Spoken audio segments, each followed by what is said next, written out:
Hi everybody, it's Just Rusty here again, and today's video is actually a response to a fan request. One of my subscribers, my good friend Mike, asked that I do something about hiking in the Grand Canyon from the point of view of maybe somebody who's been out east doing all their hiking there. So I call this an Easterner in the Grand Canyon. So first I'm going to talk about what my experience is. So you'll know how much or how little stock to put into what I say. Then I'll talk about what's different about hiking the Grand Canyon versus hiking, say, on the Appalachian Trail. And then a serious talk about safety in the Grand Canyon. So first of all, my experience, well, I went there as a tourist with my family. It was the first time I ever saw the Grand Canyon. We actually took a rafting trip down the Colorado River. It was motorized raft. All we had to do was hold on. We didn't have to row or anything like that. And after that, we did go up to the rim of the canyon. And Katrina and Darlene were feeling a little tired and sick from the raft trip because it does take a lot of energy to hold on sometimes. But Craig and I went down into the canyon, and I had to go below the rim. You know, I'd come all this way. I wanted to at least hike in the Grand Canyon. So we actually took a trail, went for about 20 minutes, only had one bottle of water on us. We had enough sense to know we couldn't go too far. And I set my watch to beep at me after 20 minutes. I said, we're not going any farther because we know it's 20 minutes down. That means it's 40 minutes back. But we got within 100, 200 feet of what looked like an interesting little outcropping. So we went up to that, and it turned out to be something called Point, and gave us a nice view up and down the canyon. So that was a pretty nice trip. Later we found out that was like the shortest official trip in the Grand Canyon that you could take. So my second experience was I was in Arizona, in Tucson, on a business trip, and my co-worker and friend Rob invited me to go into Grand Canyon. He has hiked quite extensively in the West, and he now lives in Arizona, so that he's out there all the time. And we went down to the Colorado River, stayed overnight in the Bright Angel Campground, had a steak dinner that night, and a good breakfast the next morning, and then we hiked out. And then my third trip was the big one. It was a 6-day trip. It was Craig's graduation present that we would go hiking in the Grand Canyon. And I mentioned that before. That was the one where I had some problems with withdrawal from medications. I'm not going to get into that as much in this talk, but just one of those things to consider. So here's what's different in the Grand Canyon. First of all, shade. Look at this first picture and see all the shade there is out there. If you've ever seen the Chronicles of Riddick, there's a scene where the speaker for the whatever that alien group was wanders out into the sun on his asteroid, and he bursts into flames. And that's pretty much how I felt when I was in the Grand Canyon, just like that guy must have felt. The only shade you'll get of any substance is basically as evening comes on, and as you can see in the second picture, you can get into the shade of the canyon walls, but there are generally not a lot of trees out there. One of the camps is called Lone Tree because that's where like the lone tree is out there. So the shade situation, you are out in the sun all the time. That makes a hat, preferably a wide brim hat, an essential piece of survival equipment actually. And SPF 50 or 100 or something like that is also essential equipment. The train is actually, even though it's like an inverted mountain and you do have to gain a mile in elevation over a 7-mile stretch. If you were climbing out of the canyon from the Bright Angel Campground, you'd go 2 miles along the river and then 7 miles up, 9 miles total, but you'd gain a mile in elevation. But it is a very well manicured trail, and it is a steady climb. It's not like on the Appalachian Trail where you're up and down and up and down and up and down. In the Grand Canyon, once you start to go up, you keep going up, and once you start to go down, you keep going down. There are permits required.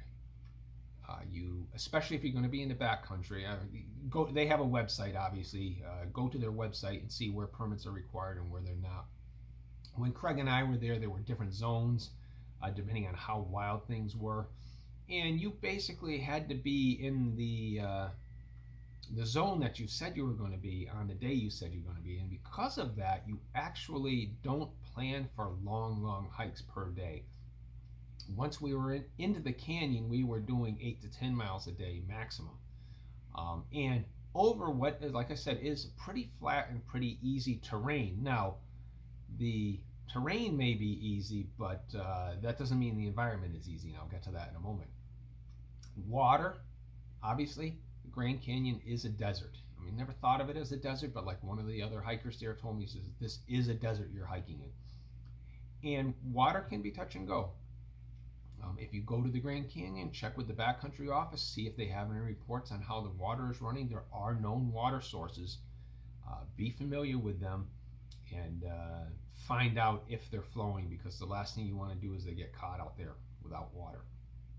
The trails are well maintained, or at least the ones in the main corridors. I mean, you can't miss the trail, but there are no blazes. It's not like being on the Appalachian Trail, where even if you come over a rocky stretch, blazes will get painted on rocks. There's an occasional cairn, but you pretty much just have to follow the trail. And Craig and I actually missed a sharp turn at one point, and we were kind of in a restricted, geographically restricted area. I mean, we had missed it, but we were out on a plateau, and we could only go over to the edge of the plateau, and we know that the trail went down from there, so we just followed the edge, and sure enough, we got back to the trail. There had been just a sharp turn that we missed. The weather there, the weather is very different than the east. On the rim, it can be close to freezing at night in May, yet over 100 degrees, maybe 110, once you get down into the canyon itself. So, the old joke about, well, it was, 32 in the day, it was 110, it was 32 at night and 110 in the day. Overall, we were comfortable. Well, you actually have to prepare clothing-wise for a very wide range of temperatures, more so than you would get even in the backwoods of Maine if you're on the Appalachian Trail. And then the other thing about the weather is not just that's really climate. The temperature is really more climate. The weather is that it can change quickly. It can rain, pop up unexpectedly. Thunderstorms are tough to deal with. So just be aware of those things. Now, when it comes to safety, when I was there were signs all over the place saying, this is what the typical person who gets into trouble in the trail in the Grand Canyon looks like, and they'd have a picture of a young mid-20s healthy guy. It's because overconfidence, people who are not accustomed to this kind of hiking, can be overconfident. And there are stories, on these billboards throughout the canyon. There were stories about, this marathon runner went in to the trail, got overheated. She was with somebody else. That person stayed put while she tried to go get help. She ended up dying from heat exhaustion. Very close to a stream, as it turned out. The person who stayed put did manage to climb out after the sun went down. Exhaustion, heat exhaustion can be a problem. Sweating out too much of your electrolytes. So that makes hydration a real issue. You have to hydrate properly, not just fully, but actually properly. You don't want to overhydrate because that dilutes the electrolytes in your system, and you can actually get into physical dangers from something like that. So the Grand Canyon websites have a lot of good information. If you're going to go into the Grand Canyon, please go to those websites. In the old days, they actually sent us a DVD back in 2011, 11 years ago now. We actually got a DVD when we applied for our permits. And, the DVDs basically told you all the ways that you could die in the Grand Canyon. Got Darlene nice and nervous, got me nervous. We went anyway, and we survived. But one of the things that they point out is if you get into trouble, your best chance is of getting out alive is your own knowledge and your own efforts. You might not get rescued, and people die every year in the Grand Canyon, either from the heat or from the cold. Um, the hiking hours are very different. I mean, on the Appalachian Trail, you basically can just set your own hiking hours. If you're like me and you don't like hiking in the dark, well, fine, you're limited to the daylight.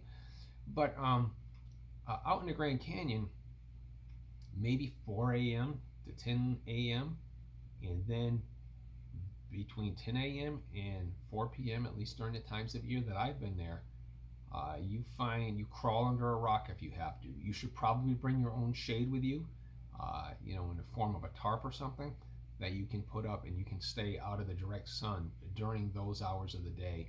And then after 4 p.m., if you haven't got to your campsite yet, then you can pick up your camping and continue on. Animals, there are a lot of animals out there. In the East, we think of deer-like animals, unless we're used to dealing with moose. But we think of deer as kind of a safe thing. Well, the elk are not safe. Don't approach them.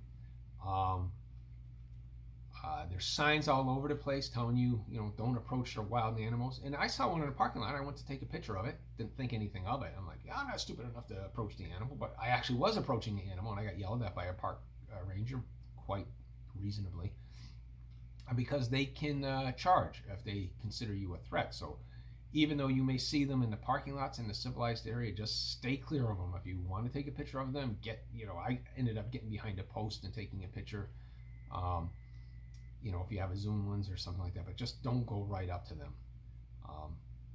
It's not safe. The other problem with animals is they are accustomed to humans. If you use the Bright Angel Campground, which is what Craig and I did on our last night there, the rodents, squirrels, that sort of thing, they will get into your food. And I saw a number of hikers who came into camp, threw their packs down, headed for the restroom, and then came back, and the squirrels had ripped all their stuff apart and gotten into their food. I mean, it's a danger to the wildlife, and of course, it's a danger to your food supply. They have ammo boxes there, and what you need to do is they act as kind of like bear boxes sort of thing. Put your food into that before you do anything else. Put anything that's going to attract a rodent into there, and then you can, go into the store at Phantom Ranch or whatever you're going to do next, or set up your tent or whatever. But that's important. And the deer are the same way. The deer are very bold. The mule deers will come up and try getting your food from you. So when Craig and I did our hike, we actually went 24 miles in the South Kaibab National Forest on the rim, and we did spend one overnight in the national forest. The temperatures did drop to close to freezing that night. Now, you got to remember, the southern rim is 7,000 feet above sea level, far higher than we get in the east. I mean, the highest point on the Appalachian Trail is Clingman's Dome, a little bit higher than Mount Washington. Mount Washington is under 7,000 feet. I'm pretty sure Clingman's Dome is just under 7,000 feet. And we wouldn't even think about camping out, at least not on top of Mount Washington. So that's the thing about that, altitude-wise, that's what you're doing if you are in the Grand Canyon on the rim. We then went into the canyon at Grandview Point, down one of the trails there. I forget the name of the trail. Then we came to the Tonto Trail. We took the Tonto Trail across to the South Kaibab Trail, and then down to the river. There's a tunnel there we went through, and then along the river to the Bright Angel Campground. And from the Bright Angel Campground is where we had a permit for a campsite, and it's first come first serve as far as which one you get, but you do have to have a reservation, and they shouldn't be overbooked. And then from there we had arranged pre-reserved the steak dinner at Phantom Ranch, and then the breakfast the next morning. Next morning, again taking the Bright Angel Trail, you go across the suspension bridge, back across the river to the other side, 2 miles along the river, and then when you've got 7 miles to go, you're faced with a 1 mile climb. But it is not really a bad climb terrain wise, it is a problem when it comes to the heat, of course. What you typically do is you either climb up to Indian Garden or to the 3 Mile Rest House, whichever you can get to by 10 o'clock, and then you stay in the shade for 6 hours, literally, and wait for the hot part of the day to pass, and then you can continue on and get out. And I'm going to share a photo gallery here, and hopefully I can get this in the right order here. And I'll tell you a few stories with each of these. This first one is me and Craig at the Backcountry Office. We went in there to try getting information on water, see if there was anything else we needed to know before we went in there. And we got behind some tourists, and they were going to climb down to the river. They do tell you, do not try going down to the river and back in a day. That's a very difficult proposition, but going down to the river and then back the next day is fine. This next picture, again, is one of the elk, not the one in the parking lot I got yelled at for, but I took its picture, and we probably should have steered a little more clear of it than we did. Here is hiking on the Arizona Trail. The Arizona Trail was the part that the Arizona Trail does go through the Grand Canyon itself, but we were on the part that snakes through the South Kaibab National Forest, and at that time it was not well marked. So if you're going to be there nowadays, having something like from Gut Hook, I'm sure they must have an Arizona Trail or Grand Canyon area map set. That would be good to have with you. So we had to guess quite often, and it was just dumb luck that we managed to always guess right about which way the trail went. This next picture, this is our camp where we set up the first night. We were actually out of water at that point. We're very low on water at that point. We were so excited to get out on the trail that we hiked out of the park down into the nearby town. They didn't have water. They didn't have, we couldn't even buy a gallon of water. They just didn't have, that's not the sort of thing they had for sale there in the general store, which just baffled me. But we were excited. We went into the National Forest with just whatever water we had with us. Now, this next picture I've shown before, that is the water, a pothole I found with water in it in the National Forest. I had to use that as a water supply. Now, we chemically treated it. In retrospect, we would have been better off filtering it. I didn't realize that filtering was actually preferred over chemical treatments. I thought chemical treatments or something that looked like that might be better, but we probably should have filtered it. But we chemically treated it and used it that way, and we boiled a little bit of it also. Here's an example of why I say the trail's not well marked. This marker had fallen over. I don't know where it was telling us to go to stay on the trail. Finally, we did go in to the Grand Canyon. We got to Grandview Point. We were probably a little too excited. I didn't want to wait around. We waited until 1 o'clock, which is probably the worst thing we could have done, is waited until just 1 o'clock. And we went down into the trail again there was no water at Grandview Point. There's a big parking lot. There's actually a restroom facility, but there's no water there. So we went into the Grand Canyon hoping we could find water, and we actually ran out of water. Some other hikers coming up offered us some, but I didn't feel it was right to put them at risk. We were going to have to save ourselves, and they recommended that I drop my pack, leave it with Craig, and go on ahead and just see. They were coming up a different trail we were at where there was an intersection, so they weren't sure if there was water ahead where we were. I did go on ahead about a half mile. I found water. I filled up our water bottles, and I brought it back, and we were fine after that. We really didn't have water problems after that, but it is an issue.